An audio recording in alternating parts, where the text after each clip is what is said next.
Sometimes you forget that you have a podcast. Sometimes you record episodes without thinking that you'll post them. And I forgot how to sing intros. Here's an episode about a movie. So as a reward for going and seeing a film that I really didn't want to go and see, I got to pick the movie this time! And I made the best decision! Yeah! Yeah! Vindication! It's me, Nick! Welcome back to Hurd Ya Saw! We just watched Yes, Madam! The 1985 Kung Fu movie from China featuring a young Michelle Yeoh. I'm joined tonight by Sean. Hello. EJ. Hello. Shay. Hi. Racy. G'day. And me, Nick, also here. And we're going to talk about a fucking radical movie that, completely delivered on every level. Very different energy to this pod so far. Oh my god, I'm so happy. I'm so alive. Yes, this is what it is to enjoy cinema. Much like the soul. This is the soul stone you had to sacrifice. I did throw myself off a cliff. and watch Endgame Endgame. died. Yeah, Racy died, and then I got this movie, and I was like, oh, great, brilliant. So we begin as ever with a fun line of one-line hot takes. Fun round of one-line hot takes. I'm so energized. What, Racy? What's your one-line hot take of this movie? Yes, madam. Big 80s fashion lesbian vibe mood. Yes. Yeah, Powerful. that's my one line update. Shay, do you have a follow-up or a superior one-line hot take? I mean, that's a pretty solid breakdown of the movie. Yeah, like the lesbian energy was strong. No, I have no one-line hot take. I'm speechless to think of anything smart or quippy to say. Yeah, yeah, good fight scene. So. Blew you away? Yeah. Yeah. Well, I'll get into it. Yeah, we'll get into it. EJ. A film. That's perhaps the greatest sandbag you've ever done. It was... I liked a part of it. Yes. Yeah. A lot of it I could have just done without. Yes. I think we can all agree that there are parts that could have been cut down. I mean, that whole, hey look, it's a famous snooker champion in a pool club. Actually, I didn't mind that bit. The snooker champion bit, I didn't mind it. There were some references that were definitely aged and not, the translation might not have come through. Yeah, Indeed. I think it translated 3 double times. Translation. Yes, in full disclosure, dear listener, we were watching a Hindi language dub with English subtitles of a Chinese film. There's layers here that may or may not have been done correctly. Sean. You just taken my one-line hot take. It was going to be, I thought I'd seen everything, and I've just seen a Chinese kung fu body cop film that's dubbed in Hindi. Yes. I think I might have something. Go for That it. is my favourite version of Chekhov's gun. Chekhov's gun mixed with a lot of fake Chekhov. Yes. It's like, I've got, and some of these guns might be loaded. I don't know. You better back up. What? Up. And the grenade. Oh, the grenade was so good. Especially since it was subverted by the scene where we first see the grenade, when a real grenade gets thrown. Anyway, and my one-line hot take is, thank you, Twitter. I saw literally a 2-minute clip of this movie and thought, I'm gonna watch that. And then I watched the first 2 minutes of this film and thought, I need to watch this with people. Because I don't know where this is going to go, but I hope it goes somewhere great. So, EJ. Mm-hmm. As ever, the responsibility falls to you to try and recount the plot Okay. of Yes, Madam. What do you got? Do you feel free to tap in for help? I don't know how much we can help. I don't know how much plot there is. Okay, what I basically got was there's an accountant who has a record of a forgery involving a high-powered businessman, and there's a woman who's like the chief inspector of something, and I don't know, she fights people a lot. Yep. Everyone's trying to get this microfilm, and everyone is just running around fighting each other. There's 3 guys who forge stuff, and they're involved. Do you remember their names? Names aren't really important. I mean, They're all named after pharmaceutical products. they are, yes. I'm beginning to get a sense of how much EJ was keyed into this movie. I was really into the fight scenes, Yeah. but man, otherwise I was a little bit lost. There was some really amazing set pieces and stuff, and that was all super impressive. But in terms of plot, it was definitely just an excuse to fight. And laugh. I could have done with a lot more of the female characters and a lot less of the male characters. Who, I agree. The comic relief of the 3 guys just kind of they're basically there just to fight with each other, and there was really not much of the investigation. I'm trying to. There's no plot to recount. They all end up confronting the mad businessman who has weird henchmen who have mustaches and named Mad Dog, and they all just end up fighting in amongst glass. Yes. And then it ends and one of the guys just shoots the businessman. The businessman's about to get away with it because they burned the microfilm. And then he just fucking shoots him. Yep. And cool, end. Yep. Yeah, they're all getting And right arrested. there. And Yeah. it's well, there's no... Yep. May as well go for it. Yeah. You miss Yeah. 100% of the shots you don't take, and he took many shots Yeah. there. I guess in the end, he got the last laugh. Oh, very good. There's not much plot to recount, to be No. honest. Well, I really wasn't that. There's a lot of plot. There's just you're just not interested in it because there's no character or story really. The plot, there's loads of plot. It's just you just don't care really about The whole what's subplot It's of entirely happening. nonsensical. aspirin, Panadol, and Strepsil, who are the 3 Stooges? Yeah. thieves slash forgers, comic relief in quotes for the movie. Look, you have that scene where they go and visit their adopted dad or whatever in a old people's home, and they're trying to buy him a flat. Who was the same age as them, but Yeah, with grey hairspray? But really wanted chicken, and he's not allowed to have chicken because oily food. can't have that. I wanted this film to have a lot of crazy fucking fight scenes where people did wild shit. There was a lot of that. I wanted to see a young Michelle Yeoh never wear the same outfit for more than 2 scenes in a row. It was like a Beyonce concert. Oh my god. Every single scene she was in a different outfit. Great visual set piece, outfits, but not much plot. Yeah. Exactly. This was Like a Beyonce concert. Yeah. this was I gotta say if I'll say up front, go watch this movie if you can find it. It's really fun. Yeah, very fun. Have a couple of cans, watch it with some friends, watch a bunch of ladies kick the shit out of a bunch of dudes, in impressive style. Oh my god. Shay, you said you had things to say. Did I? Oh. Well, we all have things to say. It's a podcast. Mine continued on from what EJ was saying. It was Go you for just it. didn't really care about anything that was going on. There was some we all got very into it because it opens with a great action scene where it just was so quick of here's a flasher, his dick gets caught in a book by Michelle Yeoh, and then suddenly Michelle Yeoh's stopping thieves instantly and in a moment jumping over cars. You're like, whoa, where did this happen? The bit where she's on the floor with her gun, he goes to shoot her, she's under the car, she rolls back out, shoots him, then jumps onto the... it's so good! And the setup, all the setup was good of the accountant and all the of the thieves going in to steal from the accountant, but the assassin coming in and killing him first, and them taking it was this is a good setup for kind of a farcical police investigation.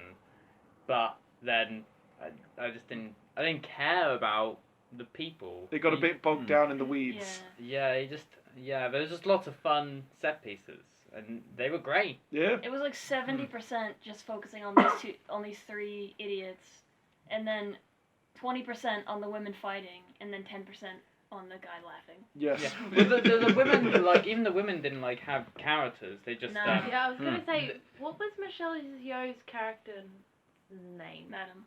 She was in it's a East Asian name NG, which I always struggle with pronouncing, which is Inspector right? Yeah, the problem was they weren't pronouncing it in the film. No, because Hindi is well. What was her other name? Was it just or like I don't. Because I remember Carrie. Yeah, Carrie was introduced very pointedly in a way, sort of like Carrie Morris, and then she says all like, "Oh, Inspector Ung, I've heard all about you as well. We're gonna have tension because I'm a loose cannon." And can I just say that in the good cop bad cop dynamic, and I also want to say I really love that at the end of the movie they were wearing black and white respectively as the good cop bad cop, and I was just like, that's good. There it is. Has there ever been a more aggressive bad cop than Inspector Carrie Morris of Scotland Yard? She just wanted to fight anybody. Yeah, like, fucking have you, mate? Yeah. Any excuse. Even She sometimes wouldn't even ask a question. She'd just be like, I'm just gonna fight you until you talk. Yeah. She fucking slapped that guy's cigarette, burned her own hand. I was like, oh fuck, I can't let him see that I'm hurt. Yeah. I better punch him more. Gives you really an interesting idea of how they see the Brits. Aggressive. Yeah. Punches, no talking. But flexible as well. Yeah. We can do scorpion kicks. She did no less than 3 scorpion kicks in this movie, which I really appreciated. Her filmography is ridiculous. Oh, really? I looked it up as we were watching. Yeah? I don't recognize any of them, but they're all kung fu movies. Oh, I feel like we could look into some of these. I think this would be a good list for you. Hey! But one of them was called just Lady Dragon. I feel like I'm being called out in And some Lady particular way. Dragon too. Oh man, Sean, what did you make of this? For me, this is just mainly set pieces, which... I think for all of us, this was mainly set pieces. So it was a thing of like, while watching it was that thing of like, why does this feel so different? And I realised it's sort of shot Hong Kong style, ain't it? Yeah. So it's that thing, which only real sort of what I've seen of that style before is probably from Scott Pilgrim. Oh well, But that's the thing. That's a very small part. And Yeah. This has seen it on a much full scale. Yeah. I mean, like a great example of seeing a film that deliberately and emphatically tries to evoke Hong Kong style is if you guys ever watched Man of Tai Chi with Keanu Reeves. No. It was a passion project that Keanu Reeves was involved in, where he plays the bad guy, and like evil Keanu Reeves is a really fun thing. Like he's much taller than everyone else. He's got really short hair. And he constantly speaks through like a voice thing. And you're like, oh, okay. And he runs an illegal underground fight club. And this Tai Chi monk is all like, oh, I want to learn to fight better. So I'll go and pursue dark martial arts in Keanu Reeves' fight ring. And it's fucking great. And it's such a giant fucking love letter to Hong Kong cinema. This was 100% like just proper good shit. Have you not seen a Jackie Chan film? Oh yeah, of course. Yeah. Jackie Chan's Watch more Jackie Chan Yeah. films. Yeah, I don't think I've watched many Jackie Chan What? films. That's already. You Yeah. should remedy that. I think I've seen one. Wait, which one? And I haven't seen a Jackie Chan film. I've seen one kung fu movie. It was Kung Fu Hustle, and it was here. Oh yeah, Kung Fu Hustle it's kind of Stephen Chow's very his own. We should watch more kung fu movies on the pod.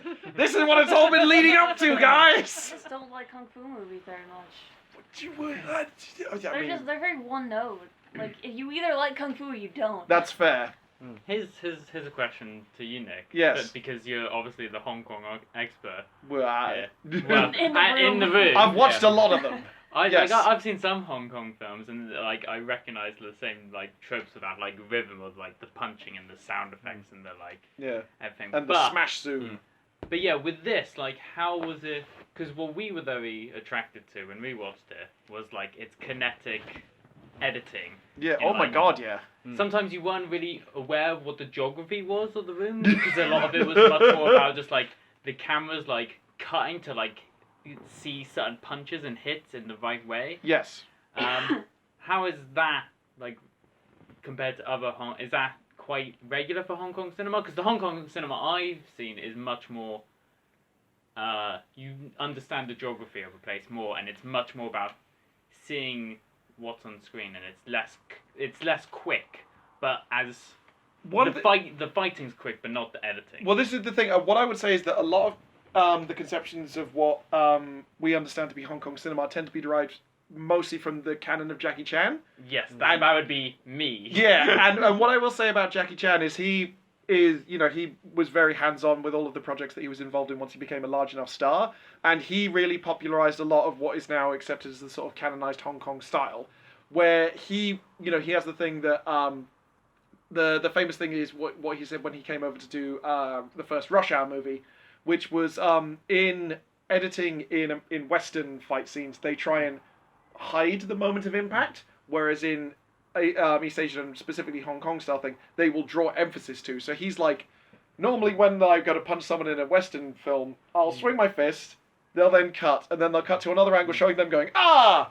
And the hit is implied. Whereas with Jackie Chan style, it's like he'll do the hit, and then he'll also film it from 3 other angles, and you'll be like, bah, bah, bah! So you get this real sense of like, oh my god, the fucking kinesthesia of this moment. This was not a Jackie Chan film. No. This was very much on brand in terms of like as you can see, labor laws for stuntmen. What? they're less of a thing at this particular time in 1985 in China. It's like less of a concern. It's more like, oh, do you want to throw yourself off out of it? Like, you know the bit when Panadol gets dropped off the roof and he's falling down with all the ropes? I'm like, that's not a dummy. That's a guy just falling. You're like, okay. And what that lends these kind of films... Which is surprising, because Panadol has dummies of himself all around. Oh, man. Like, can I just say as a sidebar, the sequence where Panadol is running away from the murderer in his laboratory / studio. That's a wonderful sequence. I want to talk more about that, but please... Wait, we'll come back. Put a pin in that. The pin is there. But the thing that you get from this kind of... from Hong Kong cinema specifically is much more a sense of, like, weight and...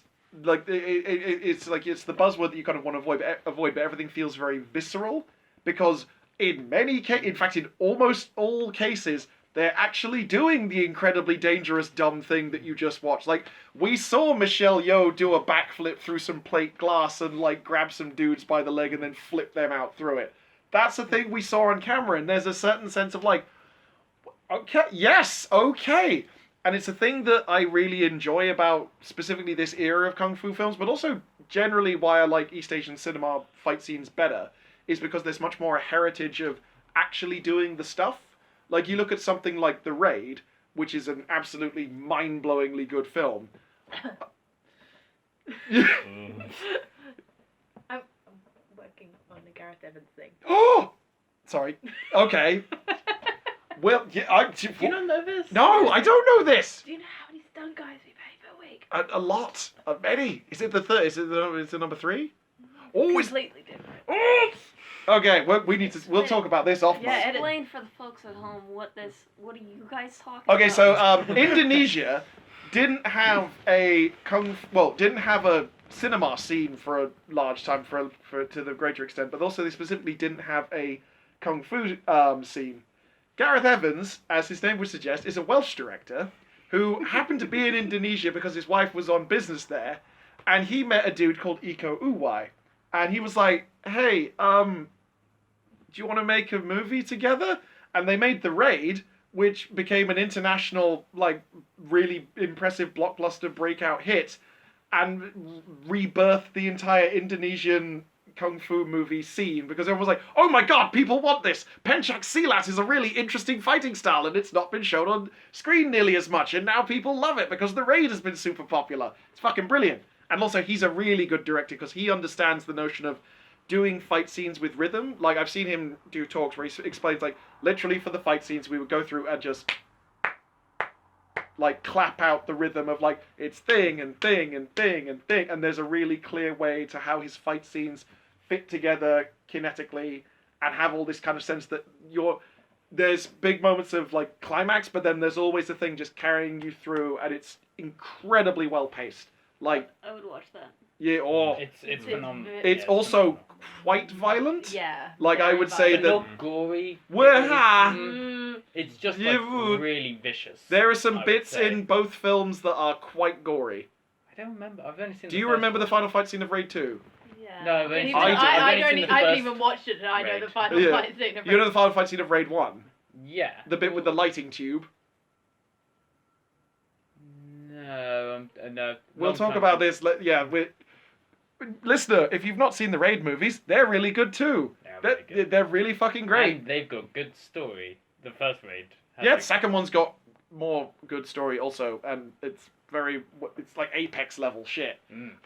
This was very much like, I'm really glad that this kind of movie exists, because I'm like, holy shit, in the 80s, they were like, let's have a fucking female-fronted kung fu movie. That's what I also wanted to ask. Yes. Because, based on your experience, because I was like, I wonder how many female-fronted, like, Hong Kong, like, films there were, because there might have been quite a lot, and we, as a Western audience, don't know, because they weren't imported here to... Like, this film clearly wasn't imported here. I had to work quite hard to find it in a different language to its So if native you're liking one. the sound of this... Almost 30 years later as well. Is that... But, like, in Hong Kong, was that quite a common... Because there was lots of Hong Kong female stars. Yes. But were they typically leads? Or is this quite a rare instance? I'll freely admit that I don't have enough knowledge to say like concretely one way or the other. I think in some respects the way that gender roles in specifically Chinese action movies has been handled traditionally has been a bit more even for a longer period, if you will. Like for this film, for example, even though it's ostensibly female fronted, there were some bits that had us going, about like certain ways that gender dynamics were handled, but the female characters were like badasses. They were the heroes of the story, for lack of a better terms, even if they weren't really the protagonists. Because I think it's fair to say that the three Chuckle brothers were more the guys who the story kind of turned around and kind of drove the narrative. And the, Carrie and the inspector were just sort of like, we're also here. Kick! I'm going to fight you! But I think that you had more of a tradition of having female-empowered characters doing stuff, whereas you go back to the same time period in like Hollywood, and it was much more like, because this is 1985. So what, have we had Ripley at this point? Yeah. We'd had Ripley, and that was very much like kind of like whoa, there's not been a character of this kind of scale and competence. Ripley 1989? No, because it was the 30th anniversary recently. No, it was the 40th. 40th. Oh, it was the 40th. Then in that case. In that case, I yes. think we had two. Ripley. Aliens would have been before 85, wouldn't it? Again? I don't know when movies come out. I think that was 82. I should find out. You've never watched...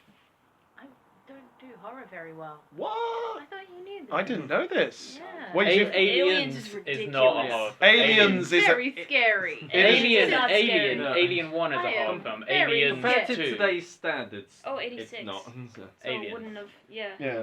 Aliens is We an should horror watch film. Aliens. It's an action. Yeah. I'd happily watch Aliens. Oh, fuck. Next pod, Aliens. Okay. Aliens Right. has the hottest Pod. army ever. Oh, like, are we going they to... are Are we going so hot. to talk about Vasquez? They are all We gonna so talk about hot. Vasquez? We can talk about Vasquez. Mm. I thought we were talking about Yes Madam, but sure. Let's Oh yeah, go. we could talk about... There's But a lot of... They were We've gone they off were track hot times. police officers. They were. Hot, short-haired in police Yes, officers in Madam. 80s fashion. When It ticked all my boxes. Inspector Carey came in with like a yellow jumpsuit and then just like lunged onto like a criminal's hand and went, I'm going to interrogate you now, and I was like, oh. Oh. Step on me. Love it.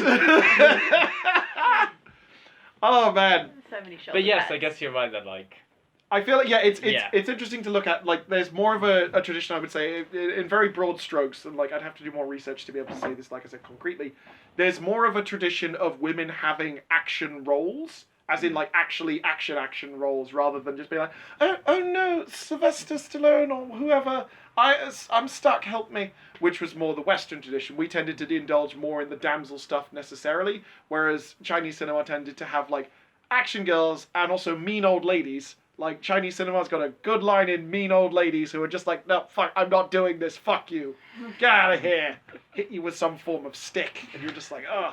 If you watch Drunken Master with Jackie Chan, there's like, the character who plays his mother is like wonderful. She takes no shit from anyone throughout the whole movie, even when they're like, we're going to destroy everything you love. She's like, get the fuck out of my house. And they're like, oh okay, Jesus. Right,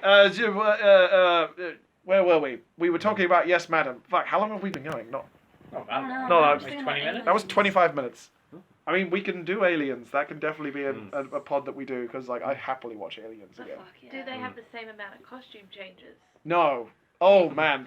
So I will say we noticed it most with the two female leads that no outfits were repeated between scenes, even when it stretched credulity that they would have gone away and It was changed. clearly like hours apart, if not minutes at Yeah. times. And it's just like, boom, different outfit. Yeah. What? Also, I've not put my collar down because it's Yeah. always popped. But equally, the fucking killer assassin guy also had a number of costume changes where he, went and murdered a dude, went home, thought, I better change, puts on, a flash jacket, different trousers, goes, oh, it's the same day, about 10 minutes later. He's got to burn his clothes because of the DNA. He's got, I've got to get it gone, yeah. Yeah, this movie's lovely.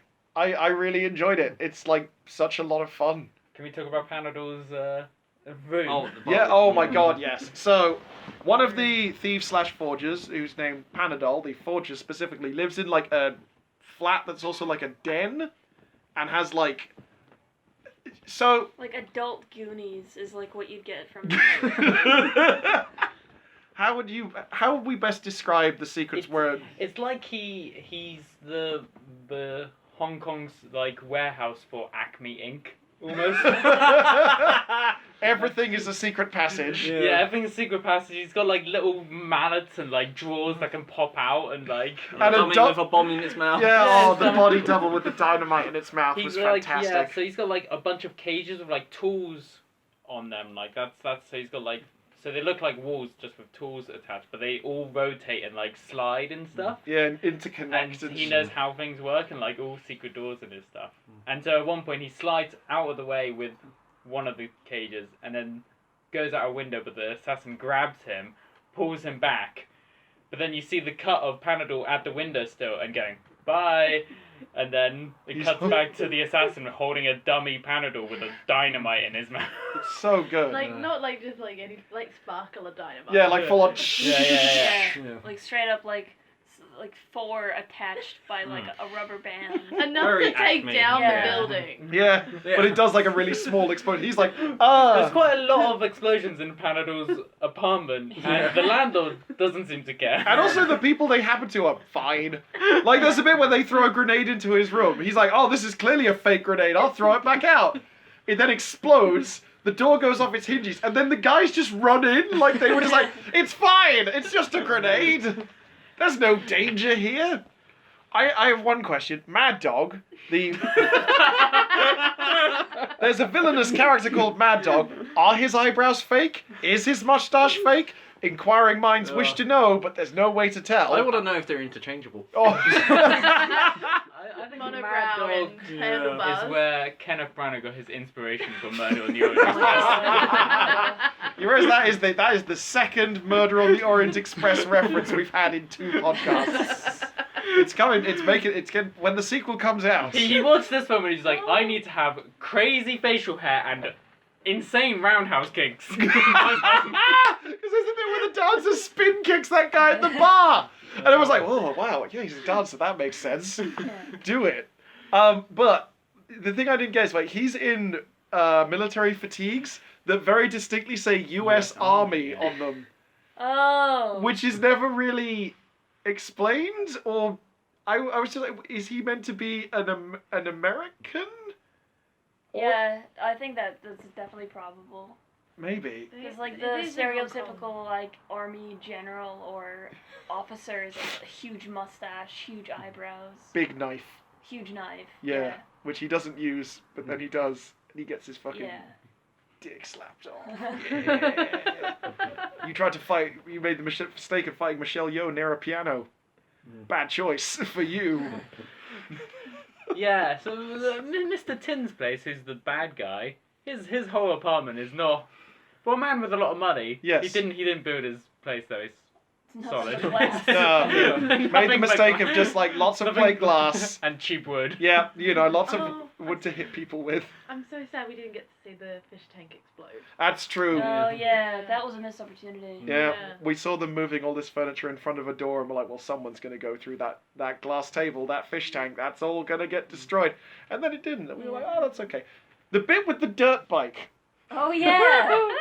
So- There's a motorcycle that just like comes out of nowhere. Yeah, up off a ramp in the middle of the road. Just around slap bang middle of the road. They can all the time in Hong Kong, don't they? The assassin, Mr. Dick, I think. Mr. Dick. Yes, Mr. Dick. The assassin. Before he went into the billiard room to like He set up a ramp. he set up the ramp. He's like, I might need a ramp in case these two get away from me in the billiard room. If they go trying to run, I'm gonna fucking jump after them. It's amazing. And then the bit when they collapse the barrels, he just rides up the wall. That's right, yeah. It's just Oh, the perfectly constructed like skateboard ramp. yeah, just across the wall. off there, easy, no problem. Doesn't even slow him down. And there's such a lot of fun moments in this film of people doing impossibly cool things really casually. Like the bit when Mr. Dick is interrogating Strepsil and Aspirin in the toilets in the nightclub, and he pulls his knife out of his belt, puts one of them in a joint lock and puts the knife to the other one's throat, That was great. then proceeds to switch their positions and puts the knife in different places twice. So he gets both of them in two different knife/joint locks in like within a minute of it. It's like, I've got you. There's no escape. Now it's a different one, and you're like, oh wow, they just thought of a lot of cool ways to do this. When we first see Mr. Dick, he like when he goes and kills the accountant, he pulls out his like pistol with a silencer on it, stabs it into an apple, Yep. then stabs that into the accountant's mouth, and then shoots. Like he Double silencer. Fucking great. Yeah. There was no like blood splatter. It was just all. That's because it was because the bullet didn't kill him. The apple choked him. The apple just was fired. He's like, into the no, back I'm of his allergic throat." to lead. Ah! Oh man. All right. I think we've said all we're gonna say on this particular film. This was a fun briefcast. Yeah. We're gonna move into final thoughts. Sean, Mm. what are your final thoughts on Yes, Madam? And also follow-up question: would you like to see more Hong Kong Kung Fu cinema? Yes to that. Yes. Cool. Yeah, just a lot. They try to play cool, like, oh yeah. I'm like, oh yeah, oh my yeah. The podcast branding is gonna change. There's a what's it? Shadow of Eagle's Claw. It's a Jackie Chan film where the final villain that he fights is a crazy Catholic priest. Ooh. It's fucking crazy. Who also does Yeah, martial arts. And Yeah, just I'm on board for yes. that. But yeah, your final Yeah. thoughts, Sean. Yeah, like plot. There is a plot apparently, but it is just sort of hidden behind all the set pieces, which are the main drawing point of the film. It's what you're there for. Yeah, and it delivers. Like everything is fun. It's exciting, and it's just really really good fun. EJ. It was cool. It could have done with like 45 minutes of it being cut, so I could just watch the action. I just wanted the action scenes. That's fair. I needed like 100 times more of the women doing action stuff. Yeah. And if there had been a single shot of them sharing like a intense look in the eyes with each other, hey now. Yeah, I know that wouldn't fly in China though. No, yeah, but the Doesn't really work like subtext that. writes itself at this point. You're like, I mean, Yeah, but like I think people like how some people just like That's hate why they musicals. changed yeah, Like that's how I feel about kung fu movies. Like, and I just can't- animation, right? Yeah, I just cannot get on board with it. That's fair. But I understand why people like it. Yes. But it was a good film. So Like, I it was won't fine. force you to watch more kung fu movies. Nah. What about Hong Kong police films? Because they're very like intense, fun, like thriller kind of things. Like Infernal Affairs like, kind of you've stuff. Seen I've seen Infernal Affairs. Infernal Yeah, Affairs. stuff like that. Yeah. Yeah, I mean, if it's not just like 'Cause that no was, like, a plot good story. with just kung fu, then I would probably That's watch the it. police Yeah. story, isn't it? Yeah, Jackie Chan. yeah, please. So- Sorry. Yeah. Which Have one? you seen Ashes of Time Redux? I've got that. No. It's fucking good. It's so good. There's a shot in that of that Maggie Cheung's doing a scene by herself, and it's like an. My last time I watched it, I was really fucking high. And like, there's a scene where she's basically. This is what I recommend for that. This movie, yes, madam. Yes. Oh I boy. would- If you get high and watch this movie, you'll have a whale of a time. But there's this scene in it where she's basically sort of lamenting the fact that she and her lover were never connected in the way that she wanted. And it's this incredibly tight close-up of just her looking sad for like about 6 minutes. It's super intense. It's fucking incredible. And you're just like, my heart, it's being drawn out of me slowly by inches and degrees, Maggie. Why are you so good? Maggie Chung, why are you so good? I'm not sure I would connect with that. Oh, it's fucking incredible. It's like just such a powerful moment of like profound sadness. So good. Actually, the Time Redux is great. Shay, final thoughts. Sorry.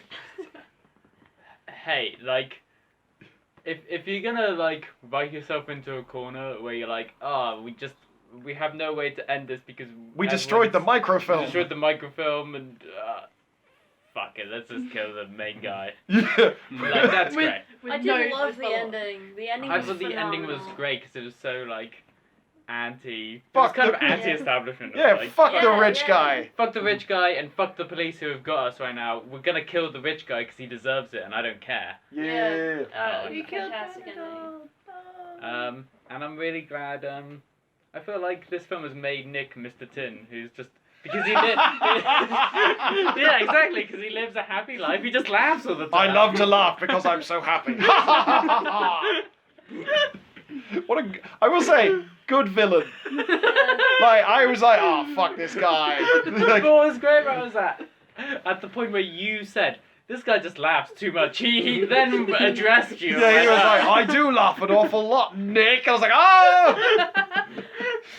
With his great shirt as well. But he never changed outfits. That's how you know he's fucking evil. Yeah, that's how you know he's rich. Yeah, doesn't need to. His clothes are too high Yeah. quality to change. Racy, final thoughts on Yes, Madam.